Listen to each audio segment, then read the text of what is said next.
They descended silently, like fiery shadows piercing the night, carrying with them the weight of a forbidden promise, a broken pact between heaven and earth, an invasion of flesh and spirit that tarnished the sacred balance of creation. In that time, before rivers flowed as they do today, before kingdoms rose on hewn stone, the world was a vast stage of secrets, and men walked in the innocence of ignorance, unaware that eyes from on high watched them with desire, curiosity, and hunger. From the firmament, they not only contemplated but coveted, and the boundary between the divine and the human was torn apart by the choice of angels who could no longer bear merely to gaze and decided to taste. The sound of their wings burned like thunder, but their touch approached like that of lovers, gentle, poisoned, charged with a knowledge that did not belong to this world. Women felt it first, not as victims, but as bearers of a burning revelation, and by yielding to their gaze, they began an intertwining of destinies that would shape empires, religions, and fears that would never cease. It was not just lust that moved them, it was the thirst for power, the desire to bear children who would be monsters and kings, giants and shadows, half flesh, half divinity, condemned to walk the earth as living witnesses to the fall. And while the centuries accumulated like sand in invisible hourglasses, the marks of their passage remained hidden, buried in erased texts, forgotten ruins, and symbols that only the initiated dared to decipher. The giants were destroyed, but their echoes still resonate in the darkest corners of human memory. This video is a delve into this forbidden secret, an unveiling of the truth that was silenced by kings, temples, and scribes. And in the end, when the last words are whispered, you will understand what was hidden, not only about them, but about us. Because the most dangerous revelation is not that the angels fell, but that their desire lives on within humanity. The secret I will reveal at the end of this video shows not only what happened when they descended to earth, but what still happens now, silently, every day, before our eyes, like a pact that never ended. If this beginning has already made your breath catch like someone walking through a corridor of shadows, don't let the revelation slip away. Subscribe now and leave your like someone lighting a flame before a forgotten altar. What's yet to come isn't just history.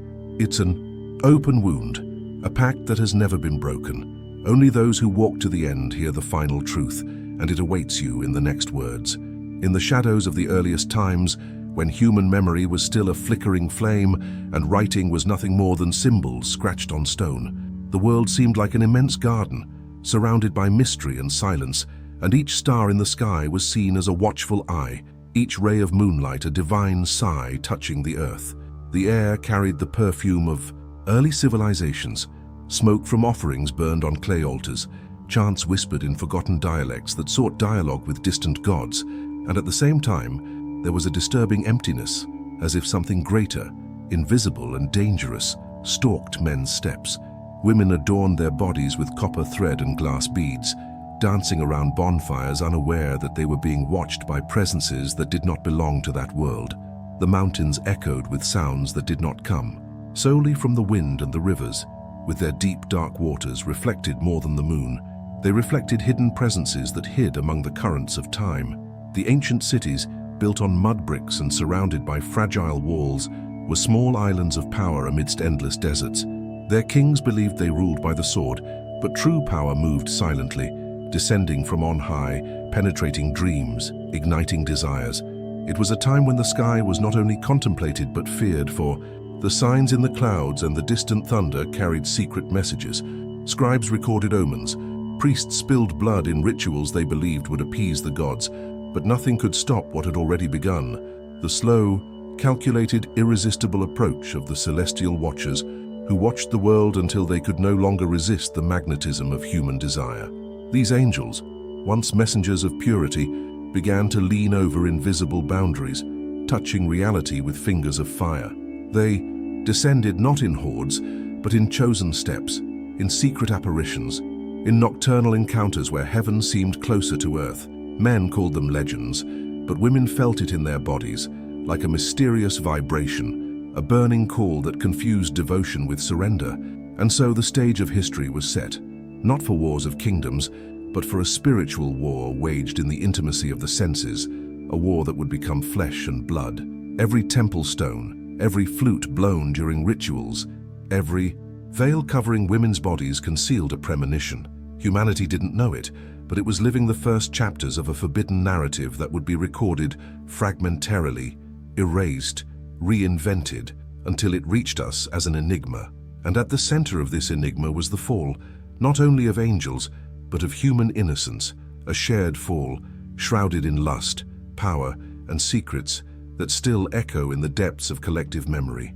And if all this seems like just myth or ancient poetry, just look at the ruins of civilizations that disappeared without explanation, at the symbols engraved on stones that shouldn't be there, at the remains of giants buried under layers of earth that insist on telling the same story. They came down to earth, and nothing was ever the same again.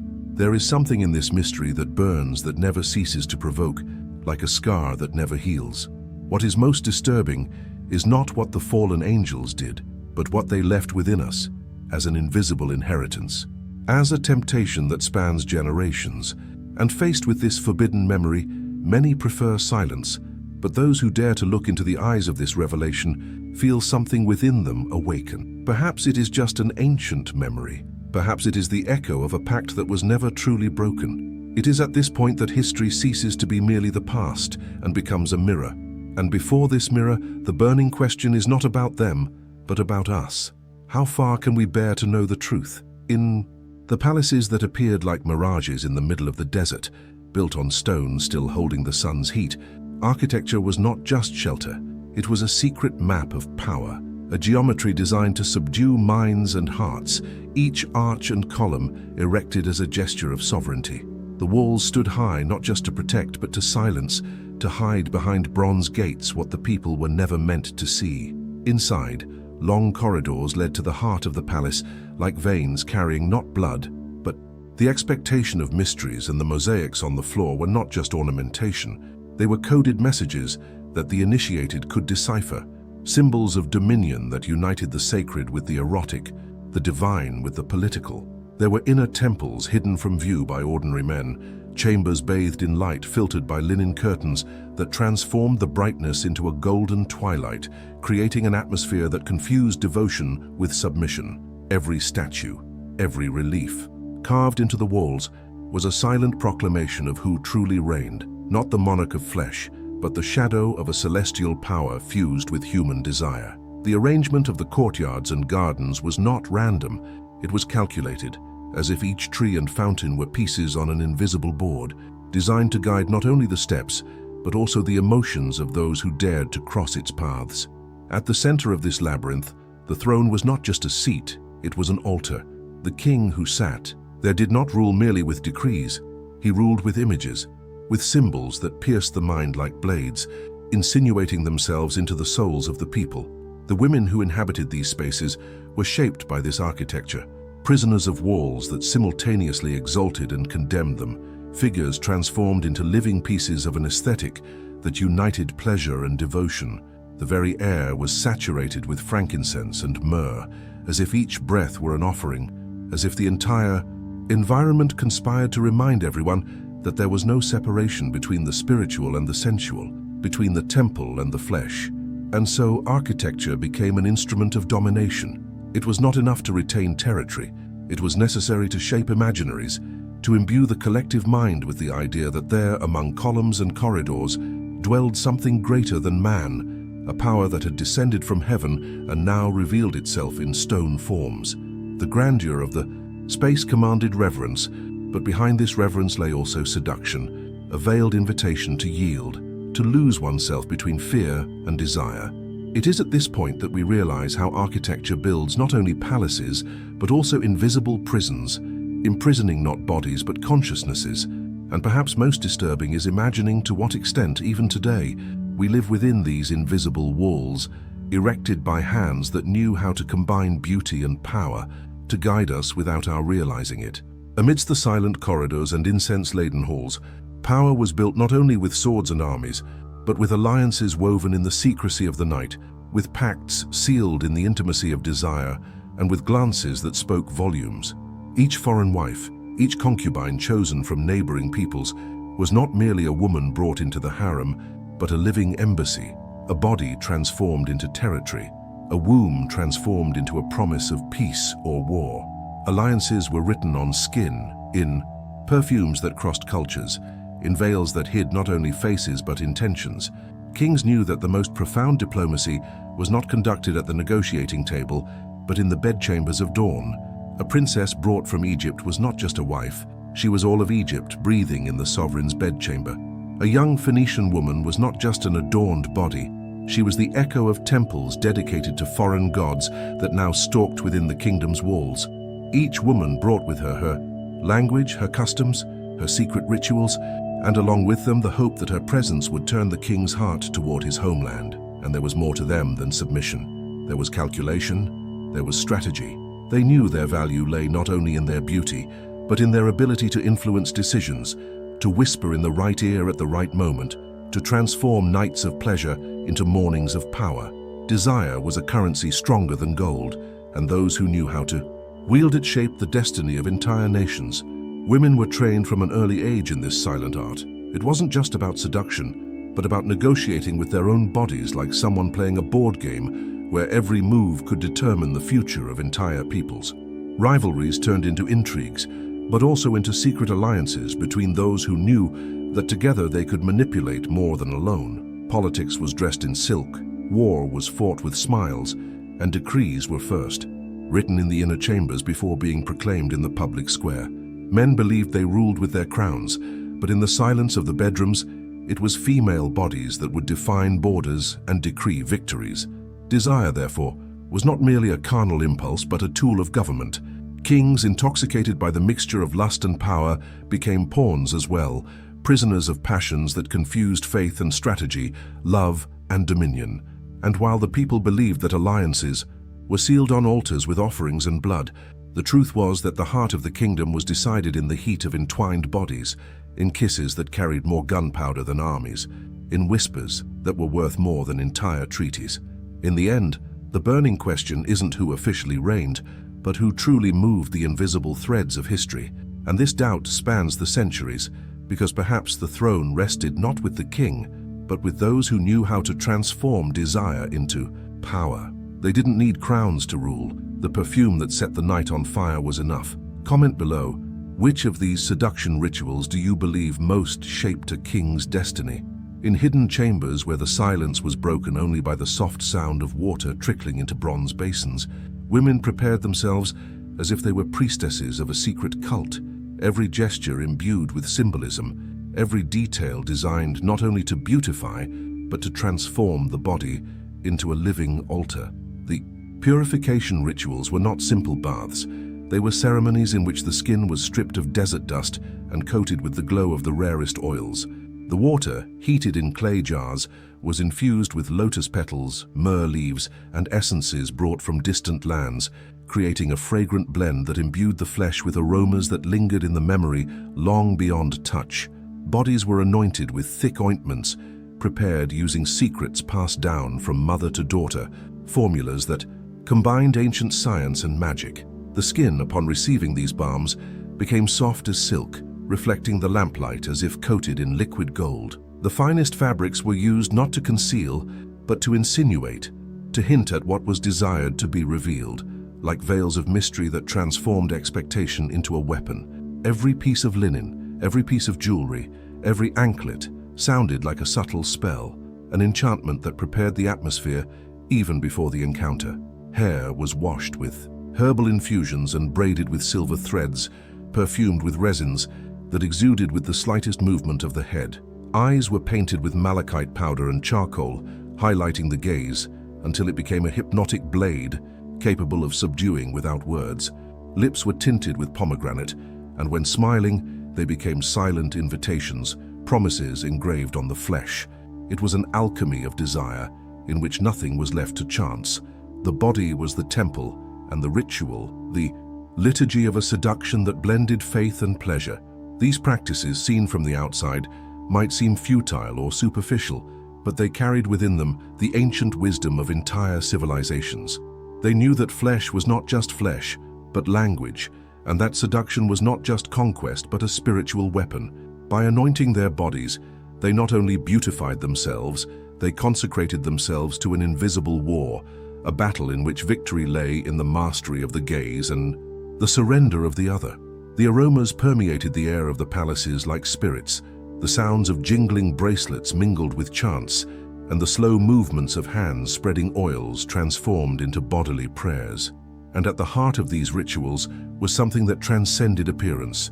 It was the certainty that power manifests itself in the surrender of detail, that beauty only becomes strength when charged with intention, and that seduction is not just desire, but also power.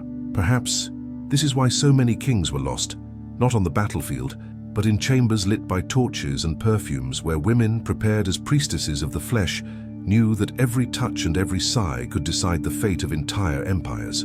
And while time has erased many names and burned many records, the memory of these rituals remains engraved in the human imagination itself, as if they still echo today in the gestures we repeat without knowing their origin, reminding us that seduction has always been more than a game. It was a sacred, dangerous, and irresistible heritage. The king's chamber was not merely a resting place. It was the most secret sanctuary of power, a temple of seduction where body and spirit mingled until no boundary existed between faith and pleasure. The walls were covered with tapestries from distant lands, heavy fabrics that muffled sound and guarded secrets, embroidered with symbols that blended sacred animals, stars, and flowers, creating an atmosphere that seemed to invoke the cosmos itself. The floor was covered with soft rugs dyed purple and scarlet, colors chosen not only for their beauty, but for the symbolic weight of lust and blood. The lamps burned rare oils, casting a golden light that didn't completely illuminate, but hinted at shapes, casting dancing shadows that transformed every gesture into a spectacle. The air was constantly permeated with aromas: myrrh, musk, oriental resins, perfumes that intoxicated even before touching, as if breathing were already a prelude to surrender. There was music too, the sounds of harps and flutes played in hidden corners, soft melodies that prepared the mind for surrender, lulling the body into an almost hypnotic rhythm. Nothing about the space was casual. The linen curtains filtered the moonlight, creating a sacred shadow as if the heavens were peering down in complicity. The bed, vast as an altar, was adorned with sheets embroidered with gold thread, a softness that seemed to dissolve the very notion of reality. Pillows were arranged not only for comfort, but to create a scene of surrender, as if every detail were designed to intensify the vulnerability of whoever entered. The bedroom was the space where the king stripped himself of his crown and became a man, but also where the man transformed into myth, fueled by the atmosphere built around him. There, flesh became prayer and pleasure a rite. The women who entered this space not only surrendered themselves, they knew that every movement was a ritual gesture. Every look carried the weight of a silent prophecy. Every touch could decide the future of nations. It was in this intimate temple that the invisible became palpable, and where fallen angels across the centuries still seemed to whisper. Perhaps the most disturbing thing isn't the description of scents, fabrics, and sounds, but the realization that this space, at once physical and symbolic, was where humanity experienced the most dangerous fusion of spirituality and desire. And faced with this memory, the uneasiness remains.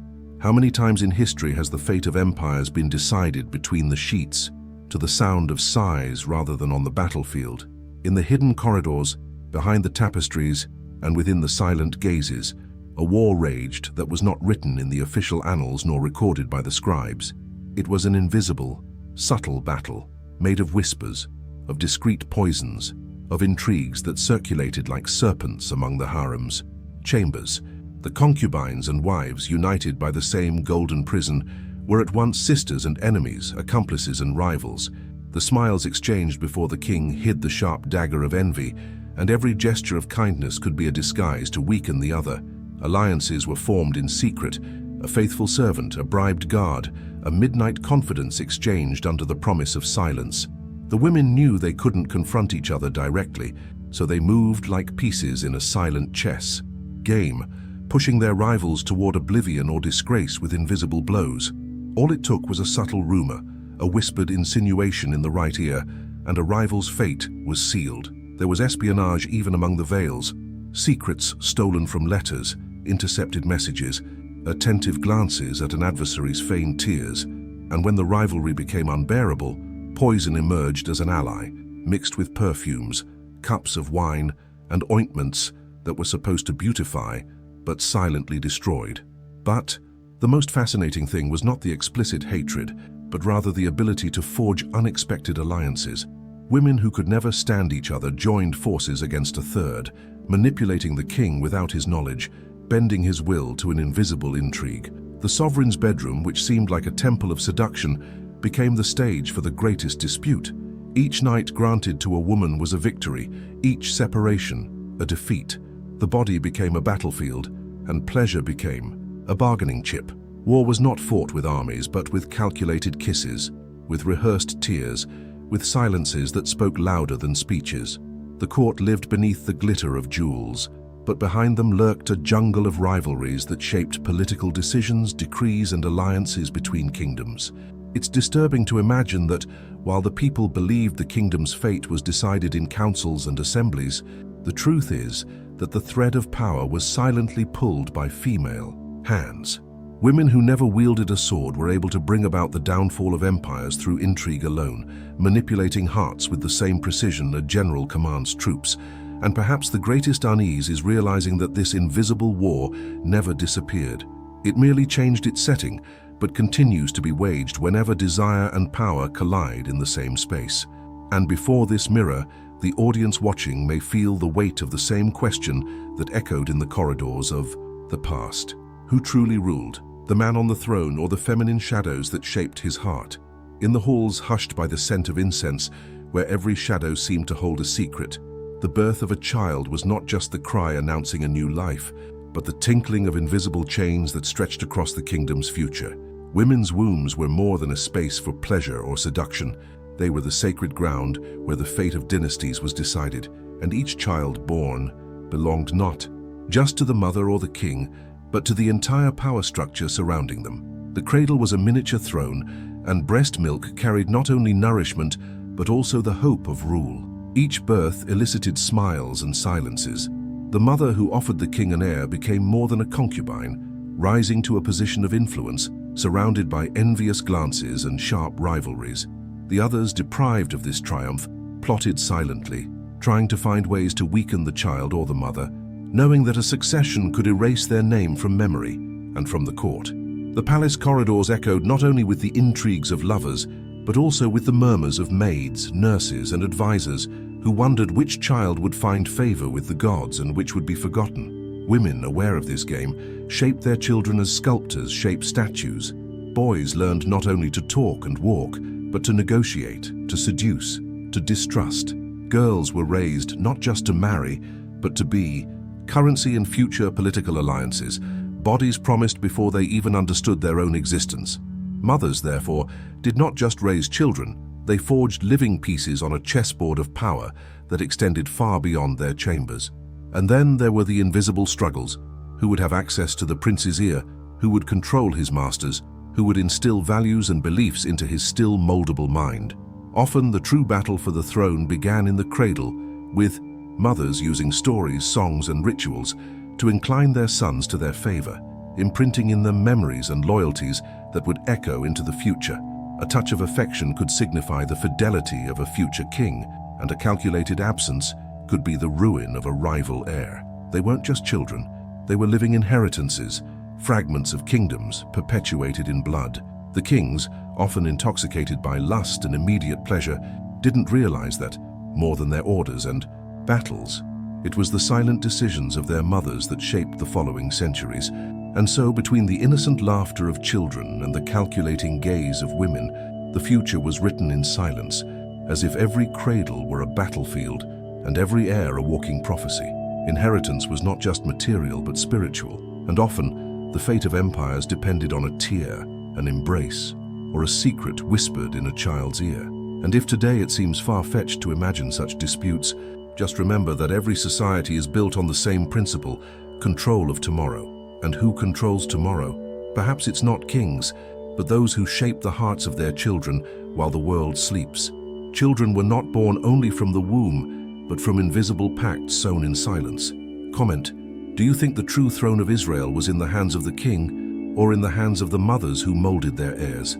The nights in the palace were longer than time allowed, and in the recesses where the lamplight couldn't reach, forbidden cults arose that challenged the ancestral faith. Each foreign wife brought with her not only her beauty and her blood, but also the gods of her land, deities who traveled hidden within amulets, small stone idols, carved wooden images, or simply whispered words in nocturnal prayers. The king, intoxicated by the fascination of so many peoples gathered in his harem, allowed these presences to infiltrate, first out of curiosity, then out of disguised devotion, until the palace corridors no longer belonged to a single god, but to a multitude of competing spirits. Altars appeared in hidden rooms, built with secretly brought stones, covered in colorful fabrics, and adorned with incense burned in honor of deities, not of the people of the land. On silent nights, women gathered in small circles, chanting in foreign languages, dancing in rituals that blended eroticism and devotion, while torches flickered, illuminating symbols engraved on the walls in red paint. Every female body became a vehicle of worship, every gesture, every offering, every sigh, a hidden prayer.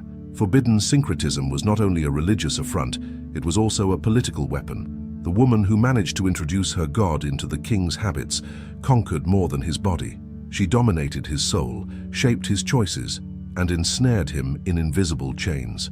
And when rival altars stood side by side, the palace became a field of spiritual conflict, a silent war between deities brought from Egypt, Phoenicia, and Mesopotamia. The divided king ceased to be faithful to a single god and became a prisoner of all, transformed into a bridge between worlds that should never mix. The walls that guarded lust also held the murmurs of clashing chants, and the myrrh-scented corridors bore witness to offerings of blood, fruit, perfumes, even bodies. The faith that should have unified became fragmented, and the temple, once a symbol of purity, began to be tainted with the smoke of foreign incense. It was a slow decline, disguised as beauty and devotion, like poison mixed with wine. This syncretism wasn't just religious, it was erotic, it was cultural, it was spiritual. The king's desire for women became desire for their gods as well, and thus the palace became a laboratory for a mixture that shouldn't exist, but became irresistible. And when the people noticed the signs, it was too late. The walls bore strange symbols, the priests whispered indignantly, and the murmur of discontent began to corrode the foundations of the kingdom. And what's most disturbing is realizing that this forbidden mixture never disappeared. It echoes to this day in the intersections of beliefs, in religions that absorb one another, in bodies that remain altars to invisible gods. The past only shows us that power has always found a way to hide behind faith, and that lust has often been the gateway to rival gods. The beginning of the fall is not announced with thunder or earthquakes, but with murmurs that snake like smoke through the corridors, muffled voices of the people who perceive what the king pretends not to see. The secret altars are no longer so hidden, and the scent of foreign incense mingles with the smell of traditional offerings, contaminating the air of the palace and temple. What was once pure devotion transforms into a contradictory spectacle. The king, who should have been the guardian of the covenant with the divine, is now seen as a divided man, seduced by bodies and beliefs that slowly erode the foundation of ancestral faith. In the streets, merchants whisper that the heavens' protection seems to have diminished. Harvests fail, rains are delayed, battles that were once easy victories begin to cost blood and losses. And although the priests proclaim that the answer lies in repentance, the king's heart remains captive, not to the crown he bears, but to the arms and whispers that bind him in the perfumed nights of the harem. The people watch, perplexed, as the palace transforms into a prison of pleasures, and the alert enemies draw ever closer to the borders. Lust takes its toll, not only on the sovereign's weary body, but also in fragile decisions, contradictory promises, and decrees that waver between the favor of one woman and another. The kingdom, which once stood solid as stone, begins to crack from within, like a wall corroded by water. The greatness slowly crumbles, and the signs of its downfall become visible to all except the king, who continues to believe that power can be sustained by eternal seductions. It is at this moment that the ignored prophecies return like ghosts. Ancient voices had warned the mixture of the sacred and the profane, of faith and lust, of obedience and desire, would bring destruction. But who would dare confront the sovereign when he took refuge in the arms of women who were also living representations of entire peoples? The silence of the streets, however, is no longer reverence but fear, contained revolt. And every hidden whisper becomes a seed of rebellion. The price of pleasure is always greater than one imagines paying. The king's body ages excessively, consumed by endless nights, while his mind becomes increasingly entangled in illusions. He believes he possesses women, but in truth he is possessed by them, by their gods, by their desires, by their intrigues. He is the most powerful man of his generation, and at the same time the most vulnerable, surrounded not by loyal soldiers, but by lovers who tear his soul apart. And when the fall finally approaches, it comes not as a sudden storm, but as a steady wind that cracks the columns, like a slow fire that consumes the temple from the inside out. The king looks around and still sees splendor, but the truth is that the throne is already empty, weighed down by choices that could never be sustained. And so, pleasure turns to ruin, and greatness to dust. At the threshold where the night seems to hold its breath and the final incense rises like a serpent of light, history ceases to be merely a record and reveals itself as a confession, because the thread that sewed temples, alliances, and beds together was not broken by the dust of the ages. It crossed dynasties and staggered through cities like a disciplined shadow that learned to disguise itself as civilization. And it is here that the promised secret rises in silence and says what the scribes feared to write, that the fall was not a closed event. It was a method, a pedagogy of desire, an inverted ladder embedded in the human heart by which heaven descends whenever it finds an open door, and the door was never in the heavens. It was in us, in the hunger to see, to touch, to possess, in the magnetism that confuses adoration with power, and power with affection, and affection with dominion, and dominion with worship, and worship with the body, and the body with the throne, and the throne with the altar, until all becomes a single flexible matter under the will of those who know how to light the right perfumes, the right music, the right symbols, the right words. And this is the revelation. It is not that the fallen angels visited the earth and left, it is that they were hosted, like illustrious guests to whom we offered the best room, the soft bed, the perfect darkness, the veils that dance in the wind. And then we forgot to ask them to leave, because every palace that erected an altar beside the bed repeated the inaugural gesture of celestial greed. Every king who exchanged fidelity for perfume reenacted the liturgy of invasion. Every concubine trained to convert the body into a temple was a priestess of a rite that never ends. And when the cities crumbled and the names were lost in broken stones, the same rites migrated, donned other clothes, learned other languages, ascended other thrones, and continued to operate under the same laws of seduction and dominion that once ensnared giants and mortals. And if today we do not contemplate harems in marble courtyards, we contemplate shop windows, screens, stages, and pulpits, where the same forces draw geometries of attention, where the image once ruled, where desire was domesticated as a commodity and returned to our hunger with the same veneer of the sacred that ancient incense lent to the king's nights. And thus the collapse is understood, not an arbitrary punishment, but the inevitable consequence of when the sacred is auctioned in the pleasure market.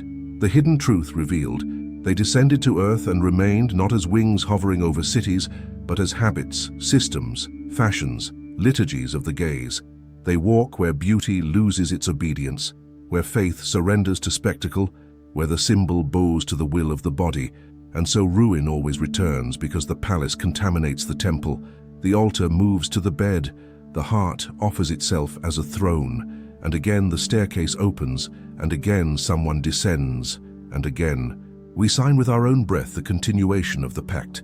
And if you ask for the antidote, you will not find it in the king's decrees or on the palace walls, but in the fasting of images that enslave, in the deliberate choice to silence the incense that intoxicates, in the decision to separate what was made to worship from what was made to love. Because when the body desires to be both altar and throne, heaven lowers its price and hell pays in full. And if there are any doubts, observe how we still organize ourselves into an architecture of power that demands darkness, how we still anoint idols with modern myrrh, how we still teach children to negotiate affection as if it were a currency of succession, how we still mix gods to fit on every table and please every desire, how we still fear prophecies that demand renunciation, how we still prefer the comfort of music and perfume to the discomfort of truth, and then you will understand that we do not tell their story to accuse them. We tell it to understand ourselves, because the ultimate secret is the most uncomfortable and the most liberating. Their fall was the exposure of ours, and the rise only begins when a house decides that its bedroom is not a temple, that its bed is not an altar, that its gaze is not currency, that its faith is not theater, and that no perfume is worth the peace of a heart that has chosen to be whole and not divided between the desire that devours and the love that consecrates. And if something in you burns as the last lamp goes out and the incense finishes its pattern in the air, guard that ardor like someone who finds an ancient key forgotten under the king's carpet, because keys open doors and doors undo pacts, and undo pacts free kingdoms, and freed kingdoms rebuild temples with pillars of light. And where there is light, the staircase inverts, and instead of someone descending, something in us finally begins to ascend, and this is the end that never closes. It is the wound that chooses to heal. It is the secret that is given to those who have the courage not to sell their souls for one more perfume. And if this courage touches you like a whisper that never stops speaking, let it dwell, because this is how the fall ends and the ascent begins. If the echo of this narrative stirred something within you like an incense that never fades, don't let that breath fade into oblivion. Leave your like as if sealing a pact on the tablets of time, and subscribe, because each revelation opens the door to an even darker one. What emerges before your eyes now is not a continuation, it is an abyss, deeper, more hidden, more disturbing. Only move forward if you have the courage to hear what silence has tried to silence for centuries.